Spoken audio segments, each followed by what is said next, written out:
Bapak Ibu Saudara Jemaat GKW Petra Pondok Pucung. Shalom. Sebelum membaca firman Tuhan, mari kita dengarkan sebuah lagu pujian dengan judul Hanya Satu Kerinduanku.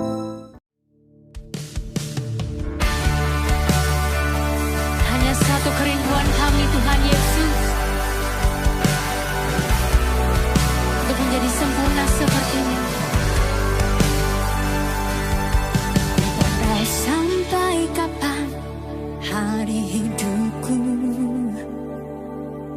akhir hayatku ini tidak menentu.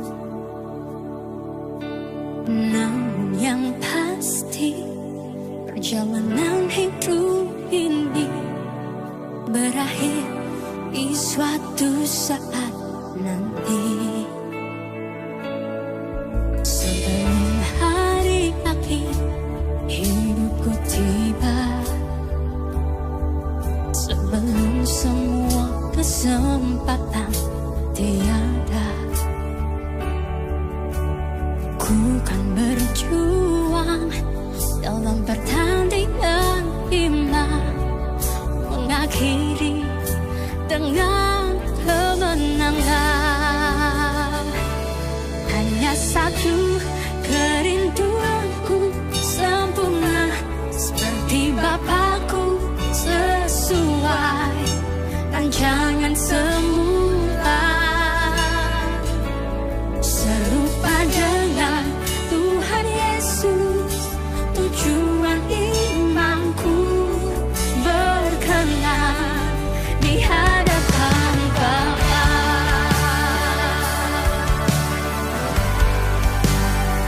Sebelum hari akhir hidup kami tiba, ya Tuhan. Sebelum hari akhir hidupku tiba, sebelum semua kesempatan tiada, ku kan berjuang dalam pertandingan iman, mengakhiri dengan kemenangan. Katakan bersama, hanya satu kerinduanku, sempurna seperti Bapakku, sesuai rancangan semula, serupa dengan Tuhan Yesus. Tujuan imanku berkenan di hadapan Bapa.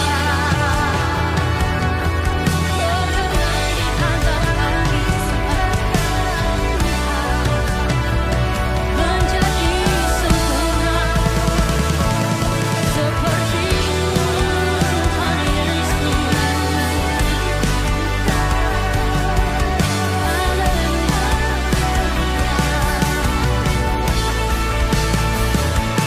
Hanya satu kerinduanku, sempurna seperti Bapakku, sesuai rancangan semula, serupa dengan Tuhan Yesus. Tujuan imanku berkenan di hadapan Bapa.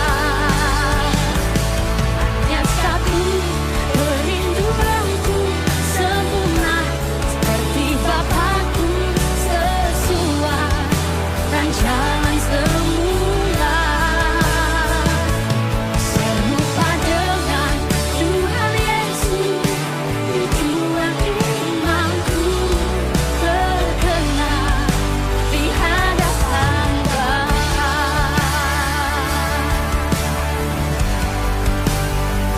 Berkenan di hadapan-Mu Bapa.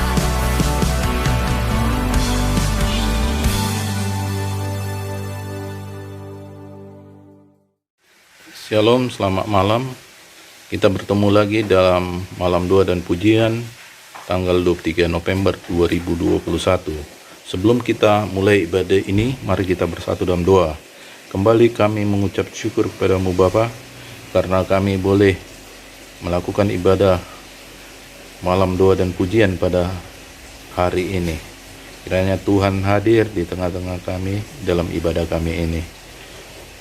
Tuhan juga berkati hamba-Mu yang tidak punya apa-apa dan pakai mulut dan bibirnya hanya untuk kemuliaan nama Tuhan. Demikian juga Tuhan jemaat di rumah yang menyaksikan atau ikut beribadah pada malam hari ini, Tuhan berkati. Terima kasih Tuhan. Dalam nama anak-Mu Yesus Kristus kami berdoa. Amin. Shalom.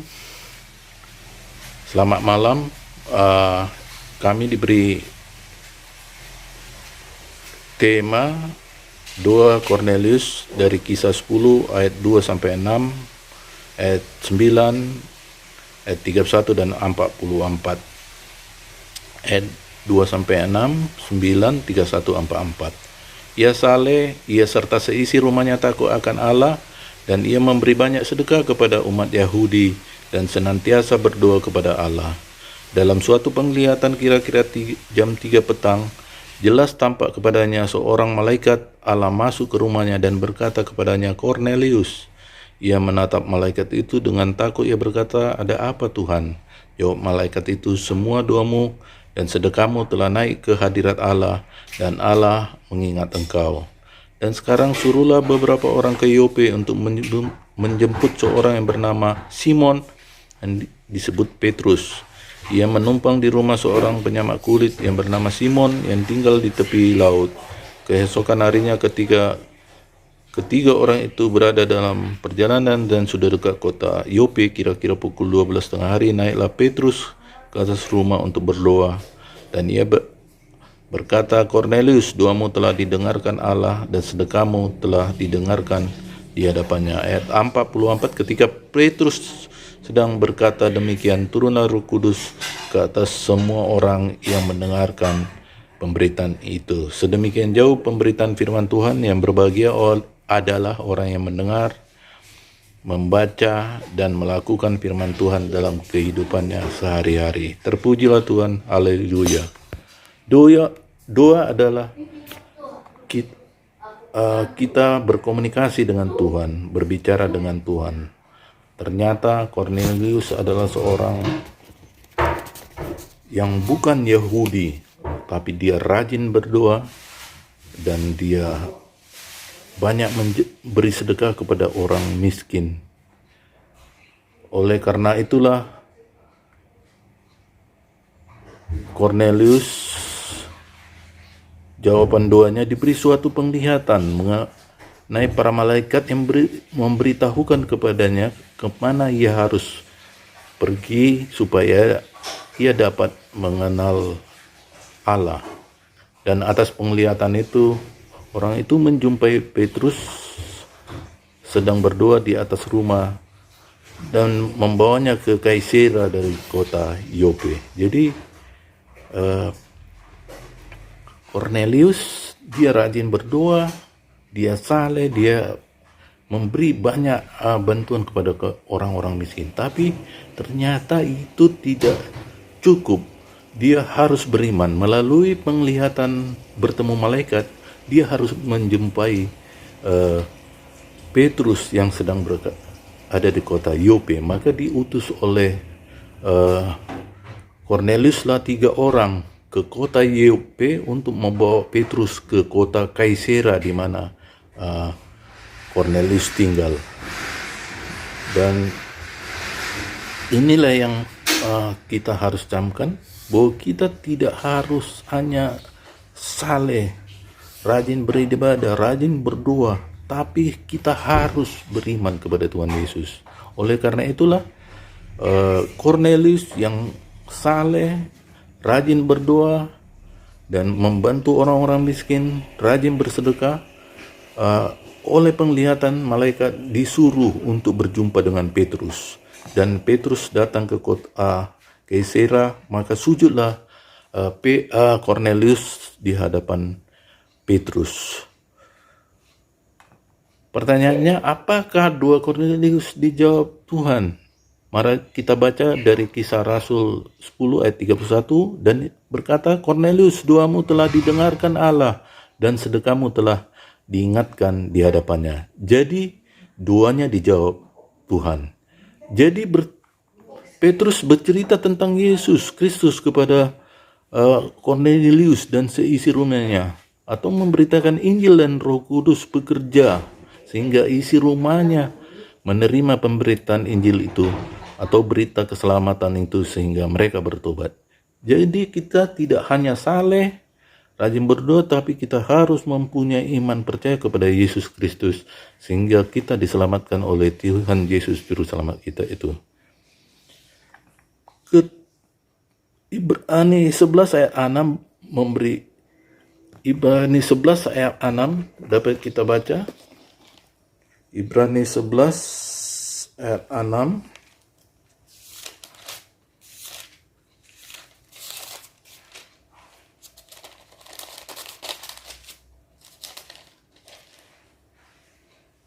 Tetapi tanpa iman tidak mungkin orang berkenan kepada Allah, sebab barang siapa berpaling kepada Allah, ia harus percaya bahwa Allah ada dan Allah memberi upah kepada orang yang sungguh-sungguh mencari Dia.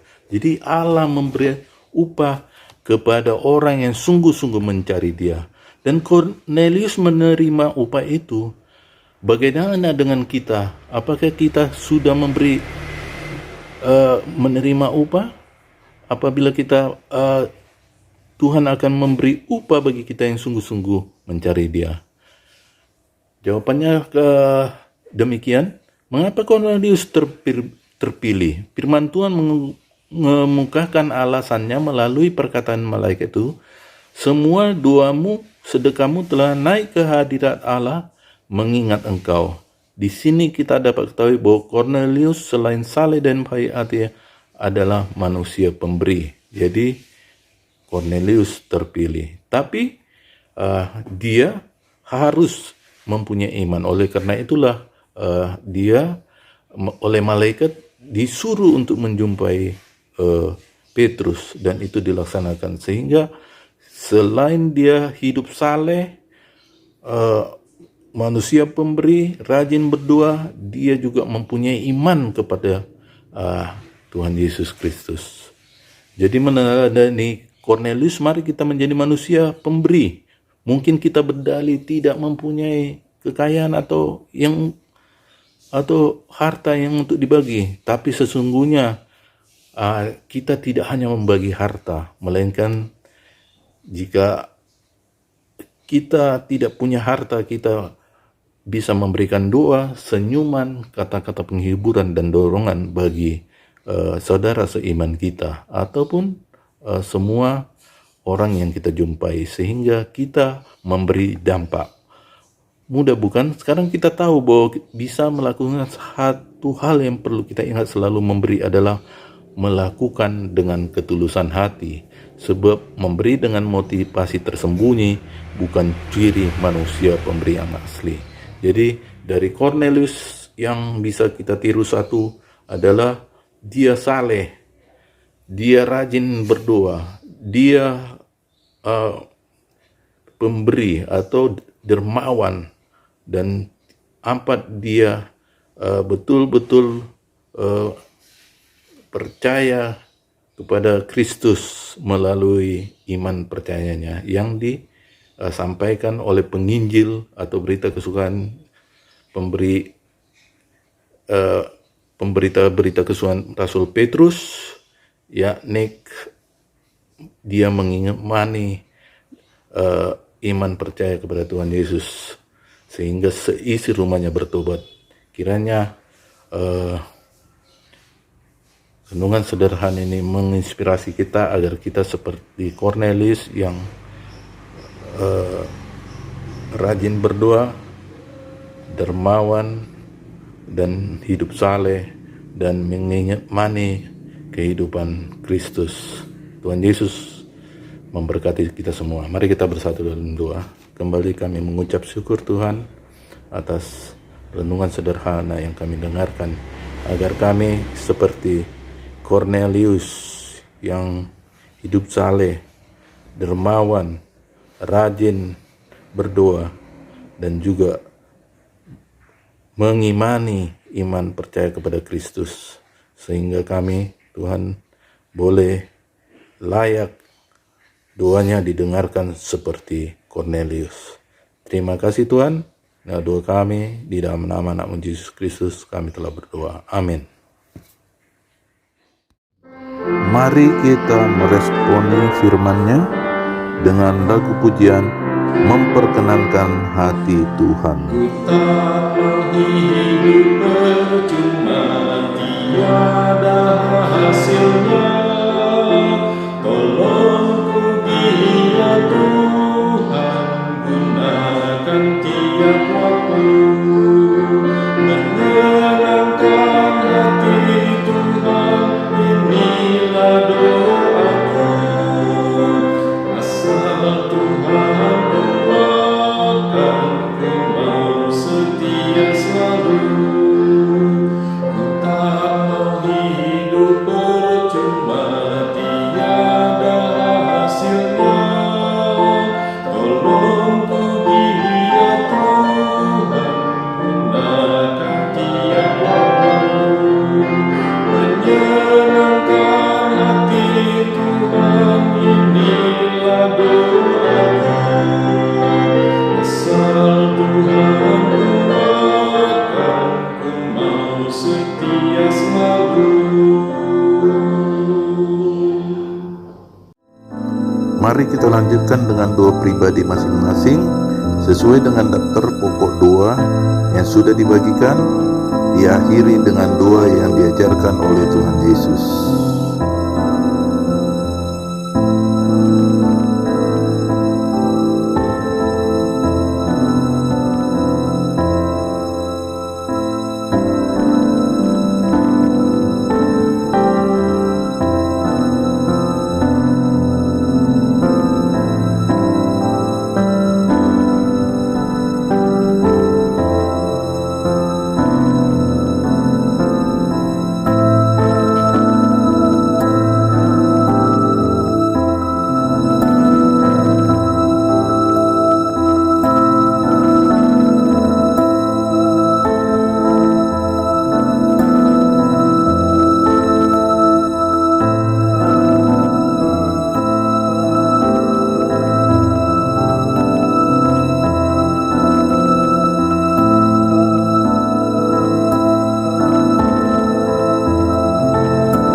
Kiranya Tuhan memberkati engkau dan melindungi engkau.